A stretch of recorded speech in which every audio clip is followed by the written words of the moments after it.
Alright. Remind me not to yell in a mask. If you guys remember, I bought this last year and brought it out for, I believe, a Cuphead video. I wanted to go ahead and bring it out again, but I will be using that in a larger segment in another video that should be coming out later today. I still need to go record that. So I still need to go get what I need to get to record that. But that's gonna take part in it.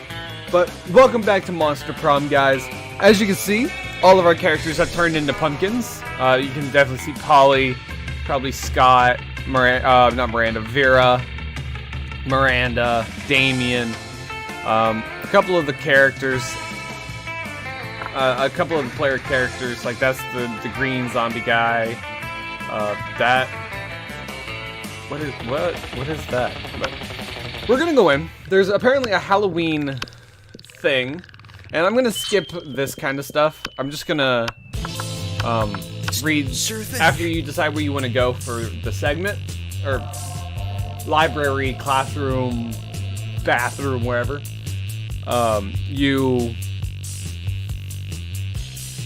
You do whatever it is, it increases your stats, and then you go and have like a mid-segment area. I'm only going to read those mid-segment areas. There's enough reading in this game as it is. Yeah. Be a visionary. What will be the next big social media craze be? Greek agoras, like literal Greek agoras reinstated in our cities, places where philosophy and arts are discussed by the greater minds. That's social media I want to log into. It's probably smarts. Bullshit. It's Facebook, but each time someone shares news that isn't supported by real facts, they're taxed, and the money goes to the people exposed by that bullshit. I do know the one thing about this is that we need money, so I went with the money one. What would be the coolest prize you could find in your cereal box? The phone number of that sexy tiger in the front of the box. He's so passionate about breakfast and healthy, he's surely a great lover. Oh, I'm so charming. Your partner just gave you a cool gift for your anniversary, but you totally forgot. Quick, come up with an idea for a great gift.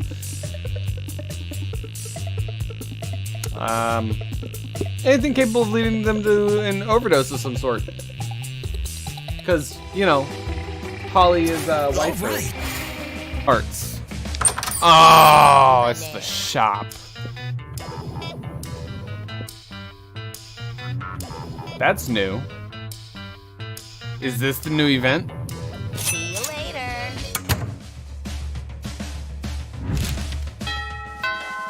Have I been missing out on this the whole time because it's something that's purchased?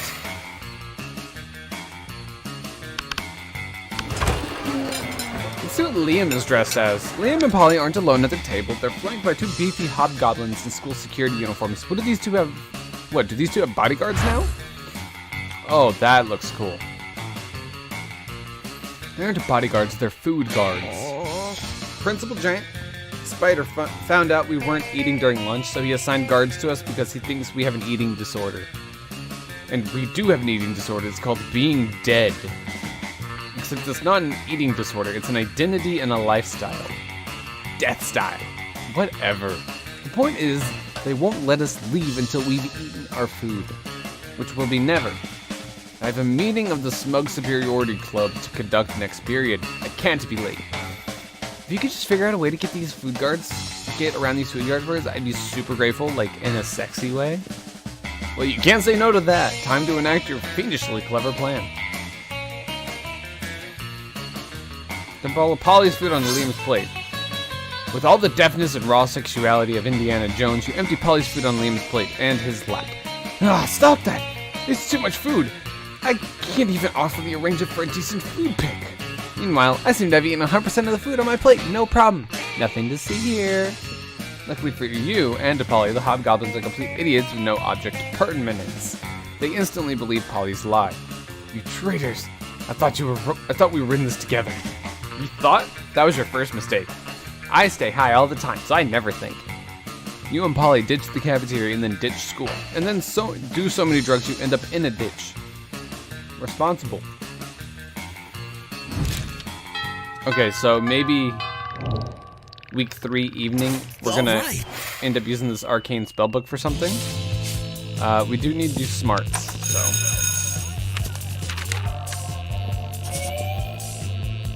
I like the little shoulder dude. He had his hand in the air. He's like calling me. You hardly pay attention to any of that. Your mind is consumed by thoughts of your evil new book. You take it out and gaze upon its cover, which is made of flesh, obviously. A guttural voice whispers to your lizard brain. Open me. Just a little peek couldn't hurt. Bro. Oh. He's the orange blob with the backwards hat. Hey Oz, what you looking at? Oh, I bet it's a cool prank book. Is it a cool prank book? This is it. This is the Halloween event, the prank stuff. So now I have to follow this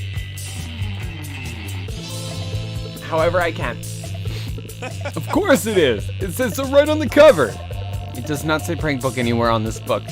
What it says is blood in an ancient tongue that sounds like screaming. You're about to say so when yoink! Yeet! Scott, you can't just say yoink. You have to actually steal the book when you say it like this. Yoink! Man, your reflexes are slow. Too bad dexterity isn't a stat in this game. Wow, look at all the cool pranks in here. Plague of Teeth, power word apocalypse. Ooh, look at the intro to this prank. Apprentice summoners, be forewarned. With a tortuous incantation below, will instigate only carnage and despair, mutilation and lamentation. Whoa, I didn't know this book was written in a foreign language. It's not, Scott. Those are just the kinds of things prank lords write before their best pranks, so people will be too scared to do them. This prank must rule. Hooray! Shall we then? We shall. Oz, we hereby accept your application as intern to the Prank Masterz. You don't remember applying for the internship, but monetary compensation is minimal, but we'll totally pay you an experience if you know what I mean. Wink. Wink. Okay, this seems like a terrible idea, but you are hornier than you are smart. Pranks ahoy. Wait, we don't have all the ingredients for this prank. It says here that we need the kidney of an angel. Wherever are we gonna get one of those? Fake a serious illness that requires a kidney transplant, but only accepts kidneys from David Boreas, star acclaimed of the hit TV series Angel.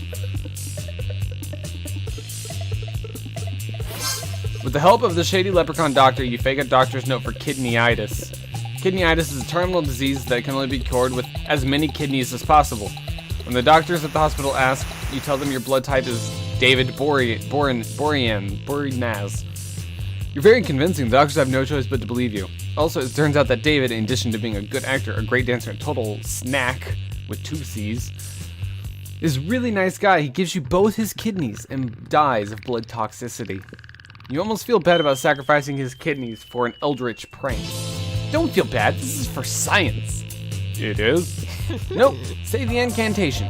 Ooga booga, turn the hallway into lava. The floor in the hallway immediately melts into hot magma, swallowing dozens of students alive. Well, it doesn't actually swallow them. Lava is so dense that bodies don't sink in it. What actually happens is that your classmates catch fire and burn to ash from the feet up. All except for Mortimer, the magma golem, who watches in horror as all of his friends succumb to a fate he sadly cannot share. Now if someone wants to go to the hall bathroom, boom, lava. They'll probably poop their pants trying to find a way around. Classic. Prank Masters! They certainly do, and for your role in all this, you gain and lose a small slice of your immortal soul.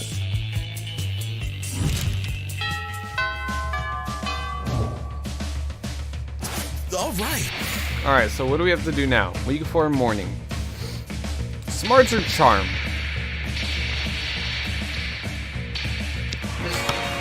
Let's do our charm this time. You're getting ready for another round of, you guessed it, dodgeball when Polly flags you down. Hey, you know what I realized? Gym is the one time we're actually encouraged to judge the way students handle each other's balls. Before you can even begin to think of a response, a giant interdimensional rift opens in the gymnasium. He's in his normal outfit. And pops out the ever-persistent interdimensional prince. My love. My dearest Lady Paulina, worry not, my love. I am here to whisk you away to the safety of my dimension. Safety? From what? From what? Why, from this unceasing war you seem to always be caught in the middle of. Danger abounds all around you. Look at these uniformed soldiers. Look at the projectiles hurling through the air, often towards your gorgeous visage. Come, let me steal you away. If you're using the word steal, it's a good sign this is not going in the great direction. But the interdimensional prince is too focused on saving Polly from the horrors of war to listen to reason. He grabs her by the arm and is about to pull her through the interdimensional rift when you call out to him.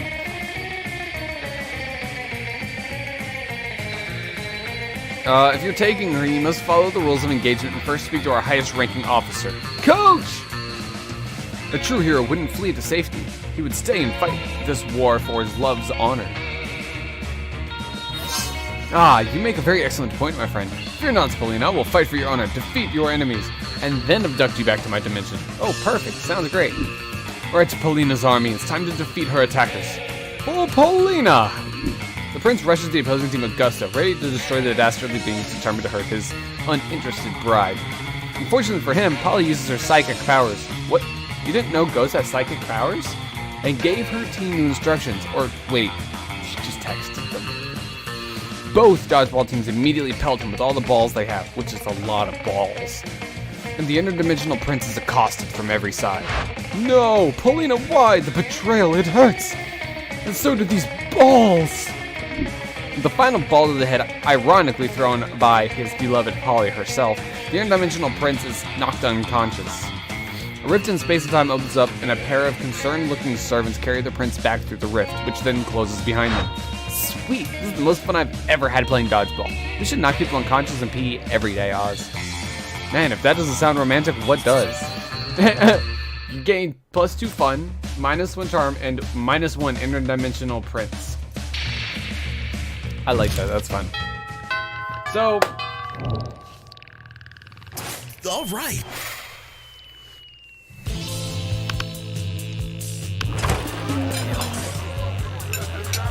When you arrive at their table, you find that Polly and Liam aren't eating, they're just taking pictures of their food. Hey, Bo. Welcome to the don't need to eat, so we just take dope food pics zone, baby. We believe that food, like children's, should be seen and not tasted. Yeah, I mean, have you ever tasted a baby? Have you? I don't know, maybe. My weekends are usually kind of a blur, like last Saturday. There will be plenty of time to chronicle your sex exploits later, Polly. Right now, we need to focus on these food pics. While Liam and Polly are busy bantering, you are busily arranging a dope food pic of your own, and now to complete your masterpiece. A food pic, but instead of food, it's just a bottle of whiskey with ketchup on it. Yes! Oh my god, yes! I love liquid lunch. Wait, you don't eat or drink. That's why I allowed you at my extremely cool food pic table. How do you even drink liquor? Duh, I make an alive person drink it, then I possess them and suck the drunkenness out of them, obviously. I suppose that's not too terribly dissimilar to how I get drunk, but why? Why put ketchup on the whiskey bottle? So it counts as food? You can't just drink a bottle of whiskey without ketchup on it for lunch. That wouldn't be a meal. Ah. I have like a hair on my mouth or something. You can't argue with that logic, nor do you want to, because then how would you justify getting drunk at lunchtime?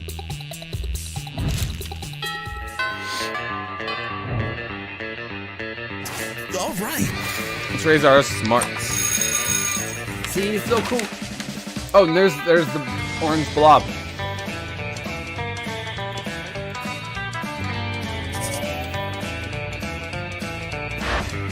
Scott and Polly come rushing to you, carrying your unholy book of pranks. You lent it to them because you are irresponsible. Hey, bro.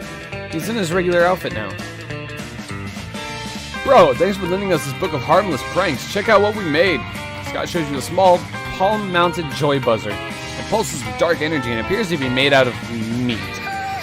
The joy buzzer, a classic tool in the prankster's arsenal. And this one is just like a normal one with almost no differences. I'm pretty sure there are significant differences. You kind of feel like the joy buzzer is watching you. We can't use it on anyone though. Everybody knows how much we love pranks, so no one will give us high fives anymore. For everyone knows we are the Prank Masters. With Fuzzy. Come on, intern. Put that joy buzzer put on that joy buzzer and prank some noobs. Well, you didn't get this far by not doing every stupid goddamn thing your hot classmates asked. We put on the joy buzzer while Polly and Scott retreat to a conveniently placed bush that is here for some reason. Instantly, you are filled with a baleful energy permeating your very veins like fingers of ice. You notice Cool Josh, the were-pelican, lumbering down the hall. You're totally gonna get him. Up high, Cool Josh. You call out, approaching in a perfect high-five position, but Cool Josh looks at your palm in confusion. What's that in your hand? Is that a buzzer? Uh-oh. How are you gonna salvage this? Oh, this nuts. It's a family relic that's been passed down for generations. It's a hand ring or something. Enough talking. High five. Yep, you got me. The thing is, I've already done this to every other person in school, so do you really want to be left out?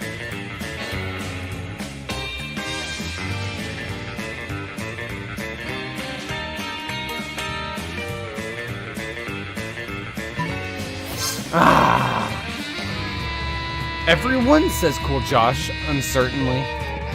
Everyone, you confirm. Well, says Cool, I guess I can't call myself Cool Josh if I don't mindlessly do what all the cool kids do. Hit me. Nice. If there's any force more powerful than electricity, you can bet it's peer pressure. You high-five Cool Josh with all your strength. Cool Josh splits in half vertically, as if unzipped. Each half of him becomes a hideous, half-formed were-pelican creature. The two halves turn on each other, biting, clawing, and snarling with their half-beats. Soon the floor is slick with blood as you watch the carnage. You can feel yourself growing stronger, feeding on their rage. Ha! Pranked! We thought there was only one of him, but there's actually two of him. That he's all like, what? Oh man, the look on his mutilated face is priceless. Well, Josh savages himself until he is nothing but two featherless lumps of meat wrestling in a pile of viscera. We're suddenly and inexplicably hungry. Minus 10 sanity.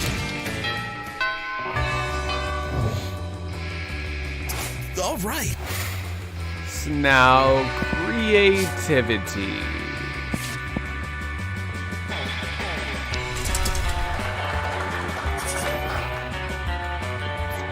Ah, the magic of the theater.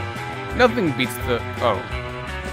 Ah, okay, there we go. You notice Miranda staring with admiration at Polly's costume. Such detail. Such sparkle. Much detail. Such sparkle. Very wow. What do the potions do? They're just props, Miri. I think they're filled with colored water. Imagine if they weren't. What wonderful things could one conjure up? A potion to attract princes. A potion to repel jerks. A potion to enhance beauty. A potion to repel jerks. Now you realize spending the last term doodling cool potion ideas in your notebook wasn't useless at all. You picked the coolest potion idea in your notebook to impress them. A potion that transports the drinker deep into outer space to explore the vastness of the universe. A potion that gives mayonnaise flavor to whatever you put it on.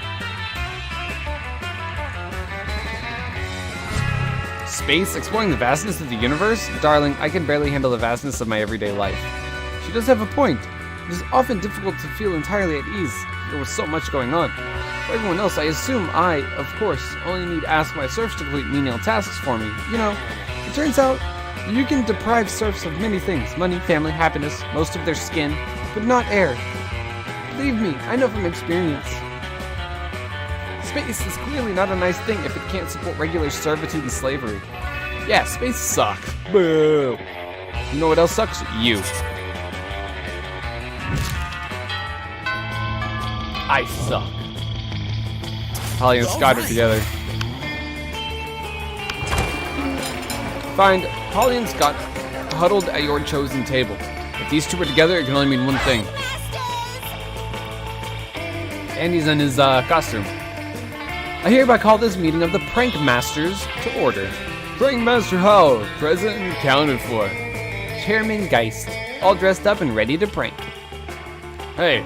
How come you get to be the chairman? Well, which of us can throw chairs around the room with our ghost powers? Well, I don't have ghost powers. Oh, I get it. Chairman. Okay, but... No time to argue, Scott. You gotta come up with a baller food prank before the end of lunch.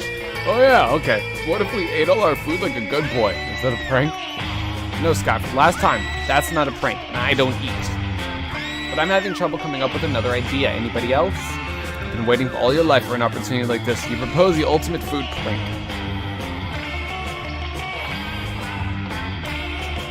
Replace all the food with chairs. Yes! You know what they say, when life gives you chairs, do pranks with the chairs. But I've never heard Coach say that. Doesn't it sound like the kind of thing he would say, though? Yeah, kinda does. How am I supposed to help, though? You're the chairman. Easy, Scott. Just be a chair. Oh, of course. Scott twists himself into an uncomfortable-looking shape. He seems happy, though. Like this? Exactly like that. Now up you go. Whee! Does this make me a chairman? Sure, totally. Holly doesn't seem to mind sharing her title with Scott or her affection with you. Prank achieved. I think that was just a typical prank Masterz one. That wasn't part of whatever this is. So smarts.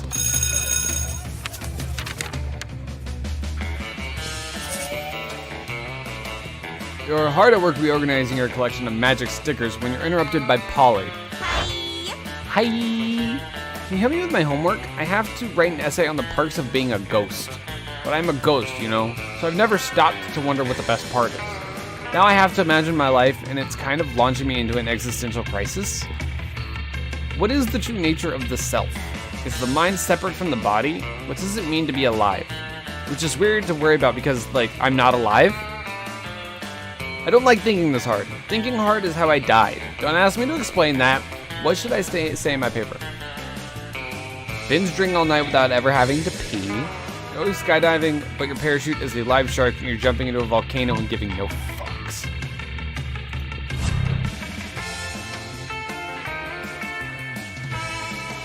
Yeah, no consequences for the ghost maybe, but what about the poor shark? What did the shark ever do to deserve this fate?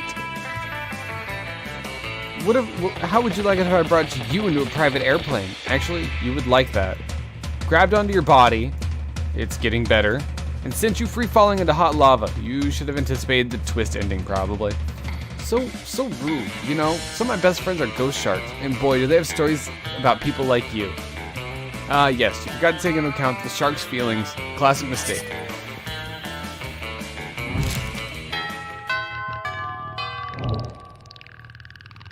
All right.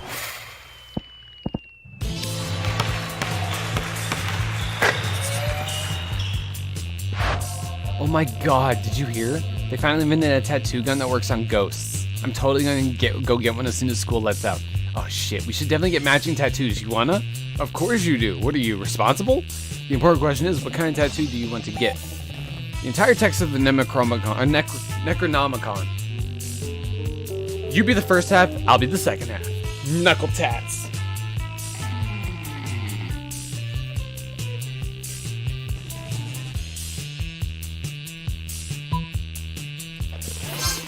There we go. Knuckle tats. Sex. You look blankly at Polly. What? That's what it spells, right? I mean, I could be wrong. Whenever I see a group of letters, I always assume it either spells sex or LSD. And a knuckle tattoo's obviously longer than 3 letters, so sex it is.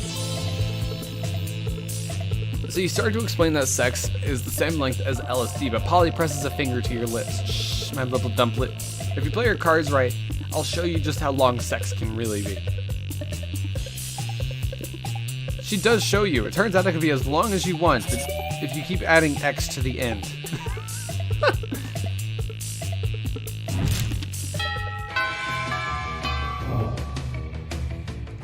All right. All right. Polly and Miranda sit together, surrounded by Miranda's customary crowd of serfs. So wait, you've actually got serfs who eat for you? Well, of course. I find eating to be horribly undignified, so I almost never do it. Hey, me neither. What other kinds of crazy serfs have you got? Well, I have a serf to go to the bathroom.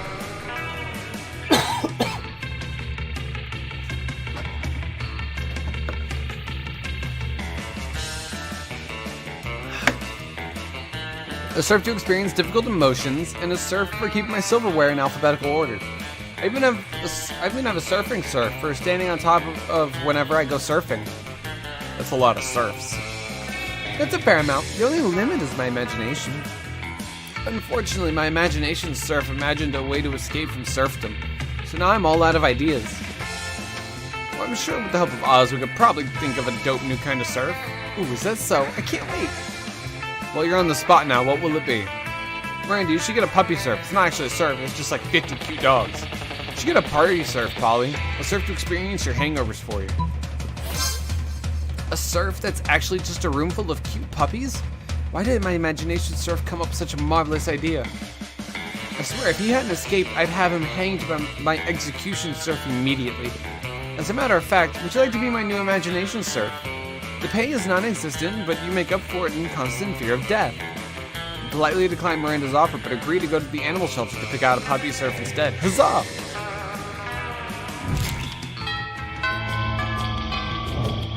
I don't feel like I've done enough for the Halloween ending.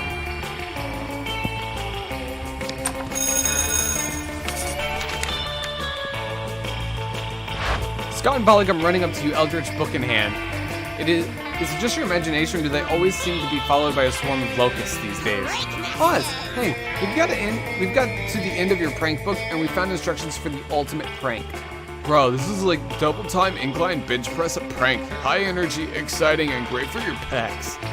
Okay, so check it out. This whole book is dedicated to something called Zgord, right? And at the very end, there's instructions for how to summon it.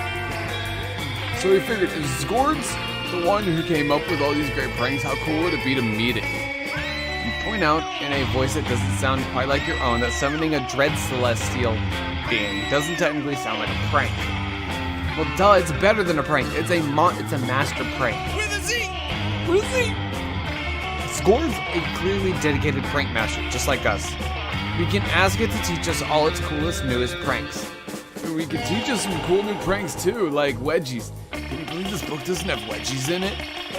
Only one problem though, Zgord's apparently requires some kind of totem. And who even knows where that is? It could be anywhere. Oh wait, it says we can summon Zgord through an interdimensional rift. And it says never to do that because it will destroy reality. Running labels are for sober people. Let's get rifty. You follow the book's directions for opening up a rift in time and space. It seems to be going pretty well until... Oh no, the rift is closing itself. Oz, fix this before I end up with a case of interdimensional prank blue balls.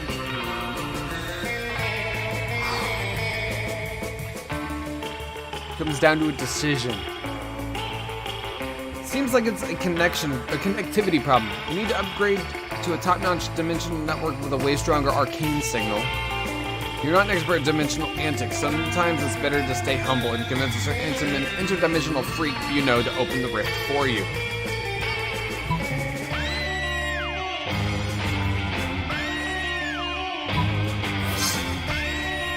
Ah, yeah, that's gotta be the problem. I've been using Comcaster for all my magic connectivity needs, but it's only really good for like minor hauntings and sending text messages to hell. Oh, we can switch to American through Maturgal Telecom. AT&T? Nah, I heard they don't even offer gig speed telepathy. What about Time and Space Warner Cable? That's more like it. And if we upgrade now, it looks like they'll even throw in 6 months of paradox protection absolutely free. As Scott and Polly's intern, it's your job to fill out all the paperwork. Finally, you're ready to begin. The portal opens, and Polly chants the incantation. Zgord, whose hordes were born to kill, come hang with us. We swear we're chill. The air becomes thick and humid around you, as if heavy with blood. The lights dim. The walls hiss and whisper. We have succeeded! Zgord comes. All hail Zgord. May it feast upon our willing souls. Touchdown! Polly, I think this is the best prank we've ever done. Classic! You're so right, Scott. High five. Yes, you are too thrilled by the coming darkness. The impending massacre promises to be the greatest prank of all time.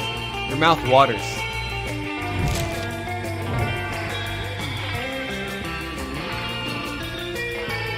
None of them. I can do this. Let's see if we got the ending. All right.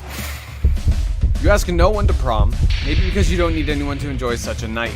Or maybe because the skies have opened to countless horrors ready to take your world down. And that's totally killed your mood. Bummer. Prom night arrived, but for you, it was more like the welcoming night for receiving your new lord, Zgord, into your realm. So you, Polly and Scott, gathered together to say hi to the ultimate prank master. Yes. Zgord is here to pray all praise to the Dark Lord. Yes. Wowie, Polly, I never would have expected this. The sky is bleeding. Reality is being riddled by horrors. What an entrance. Yep, you can tell by all that Zgord is the shit when it comes to pranks. Zgord is both thankful to you for granting it freedom and flattered by being called the shit. It decides to spare the prank masters from eternal doom as its way of saying the prank masters are also the shit. Dope. This means pranks for life. Wait, why that smile, Oz? Oh, how awkward. You're not technically a prank master yet, you're just an intern? Zoinks! Being spared from eternal doom is like a perk only reserved for full-time prank masters? With a Z! Sorry. Well, this is a new level of how shitty it is to be an intern. But they were right all this time. They paid you in experience, as in experiencing never-ending despair and suffering via the end of days. But hey, what a prank it was. One new secret ending. 12 new events, 14 new outcomes.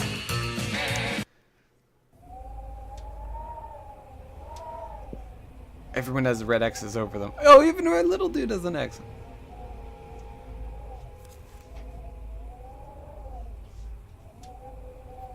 Those 6 weeks were maybe the most epic and absurd weeks of our lives. So that part where you summoned a dark deity that brought destruction upon our realm. Yep, that part was not the best.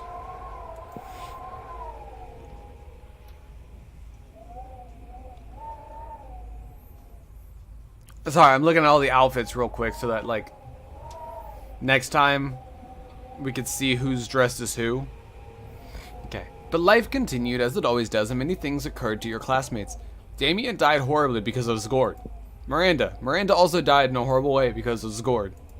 And Liam. Oh, Liam. You'll never guess what happened to Liam. Unless you guess he died horribly because of Zgord. Because yes, that is absolutely what happened to him. For those 6 weeks, the Monster Prom seemed larger than life, and then it was gone, just like that. Actually, the whole of reality was pretty much gone, just like that. But sure, prom was technically a part of reality. The battle for Monster Prom might have ended then, but there were plenty of battles left in that war called youth. Mostly battles against Zgord, Lord of the Dark Realms, and those were battles that were basically lost, as we were inevitably led to our demise. But once again, we were young and unafraid, and we were basically dead for good. Whoopsies.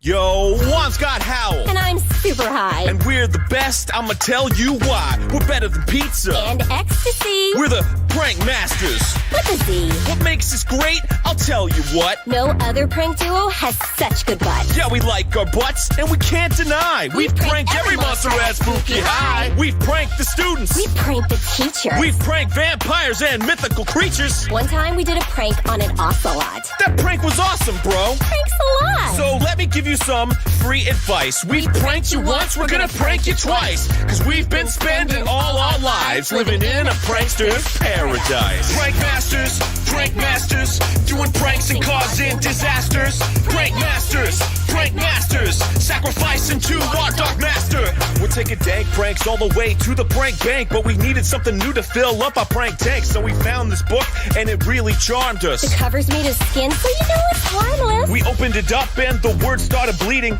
Way more exciting than regular reading. To harness its power, it asked for our souls. We pledged them just for one reason. The lulz. The book was written by the Dread Zgord. If it wrote this book, It must be a prank lord. so we summoned it here with the sole intention. A pranking the crap out of this dimension. So if you're wondering who to thank, we've got 2 words. Ain't. We've doomed this plane for eternity. Cause we're the prank masters. With a Z.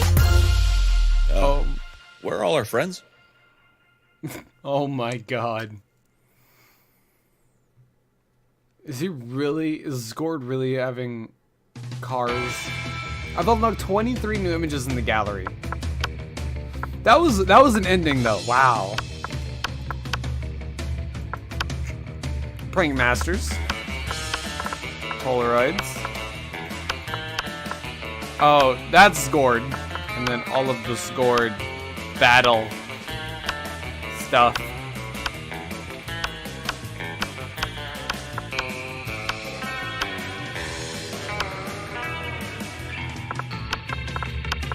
More art. I think this is just fan art.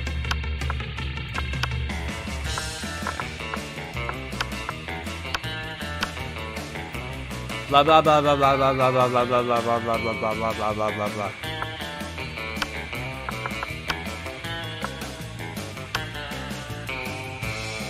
Someone's gonna die. Have fun. But that was so cool. Prank Masterz ending for Halloween.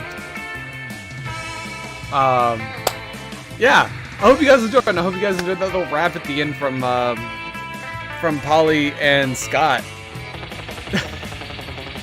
I think I'm gonna skip to the part where I find out about the book. So intro, book, that way it's a little bit faster. But I hope you guys enjoyed this Halloween special for Monster Prom. Happy Halloween, everybody. Please be safe. I love you guys so very much. Best luck to you guys. I'm out.